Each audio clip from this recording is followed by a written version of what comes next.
ការទុរេនក្តាប់អាយុ30 ទៅ 45 ថ្ងៃគឺជាដំណាក់កាលសំខាន់បំផុតក្នុងការកំណត់ទំហំនិងគុណភាពផ្លែត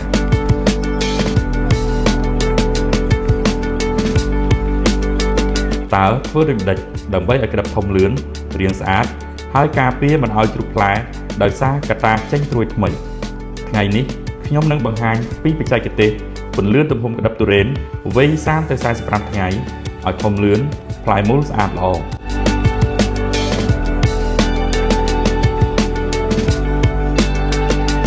ក្នុងវ័យនេះការផ្ដល់ទឹកត្រូវធ្វើឡើងជាទៀងទាត់កុំឲ្យស្ងួតពេកឬជោគពេកបង្កើនបរិមាណទឹកបន្តិចម្ដងដើម្បីជំរុញដល់ការរីកកោសិកាផ្លែប៉ុន្តែត្រូវជៀសវាងការស្រោចជោគជាំខ្លាំងភ្លាមដែលអាចធ្វើឲ្យដើមទុរេនចេញត្រួយថ្មីខ្លាំងការផ្ដល់ទឹកត្រូវផ្ដល់ក្នុងសម្យាបមេឃ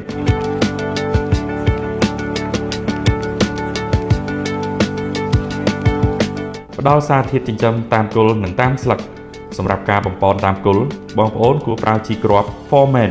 8-24-24 ដើម្បីជួយជំរុញការលូតលាស់ក្តាប់ពីផ្នែកខាងក្រោមឲ្យមានកម្លាំងគ្រប់គ្រាន់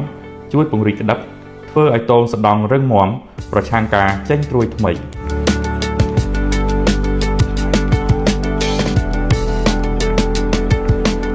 ដើម្បីឲ្យក្តាប់ធំលឿននិងសម្បកមានពណ៌បៃតងខ្ចី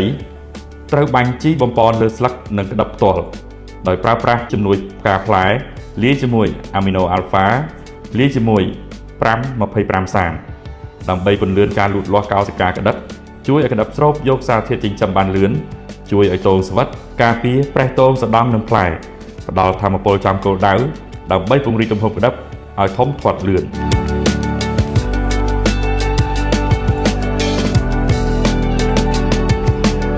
បញ្ហាប្រឈមធំបំផុតក្នុងវ័យ30 ទៅ 45 ថ្ងៃនេះគឺ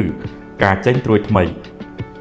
នៅពេលដើមចេញត្រួយវានឹងដណ្ដើមសារធាតុចិញ្ចឹមពីក្តាប់វាស្រូបយកសារធាតុចិញ្ចឹមទាំងអស់ទៅចិញ្ចឹមស្លឹកខ្ចីបណ្ដាលឲ្យក្តាប់លឿងក្រិននិងជ្រុះខ្លាំងក្នុងរយៈពេលខ្លីដើម្បីទប់ស្កាត់ឬបិទត្រួយឲ្យទាន់ពេលវេលាបងប្អូនត្រូវប្រើរូបមន្ត 05234 លាយជាមួយ Super ការពារលាយជាមួយ Mep Chloride ដើម្បីធ្វើឲ្យស្លឹកចាស់លឿនទប់កុំឲ្យត្រួយលូតវែងពេកបង្ខំឲ្យដើមងាកមកចិញ្ចឹមផ្លែវិញ 100%